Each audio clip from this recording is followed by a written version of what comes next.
দেখুন, Covid situation এখন সারা ভারতবর্ষব্যাপী কিন্তু মহামারী আকার ধারণ করছে। দ্বিতীয় ওয়েবটা যেভাবে চলছে, তো আজকেই একটু আগে আমি শুনলাম তেলিয়ামুড়া থেকে আগরতলা আসার পথে আমাদের সহকর্মী সাংবাদিক তন্ময় চক্রবর্তী তিনি অসময়ে প্রাণ হারিয়েছেন কোভিড আক্রান্ত হয়ে। এই শুনে আমি তাড়াতাড়ি দূরে চলে আসলাম, আইলেস হসপিটালে ডেড বডি দেখি এবং এখানে নিযুক্ত যে ডাক্তাররা আছেন ওদের সাথে কথা বলেছেন যে কোভিড কজ ডেথটা হচ্ছে covid cause of death Covid.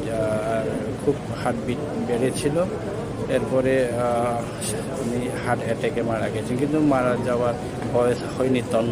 তন্ময়ের সাথে আমরা অনেক দিন ধরেই আমাদের ব্যক্তিগত সম্পর্ক এবং আমাদের সহকর্মী।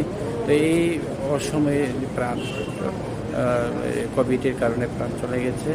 তো আমরা পরিবারের সাথে আমরা আছি।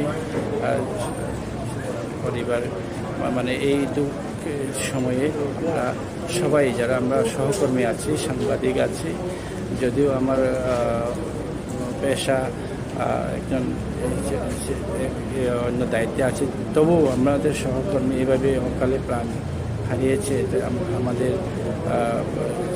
এই দুঃখের সময়ে সবার সাথে থাকার জন্য আমি চলে এসেছি এবং আমি আবেদন রাখবো সবাইকে যেন এই প্যান্ডামিক সিচুয়েশনে সবাই যেন একটু সতর্ক থাকে, মাস্ক ব্যবহার করে, আর এই জনসমাগম একটু ডিস্টেন্স মেনটেন করে এবং কোভিডের যে গাইডলাইন ওইটা মেনে চলার জন্য সবাই যেন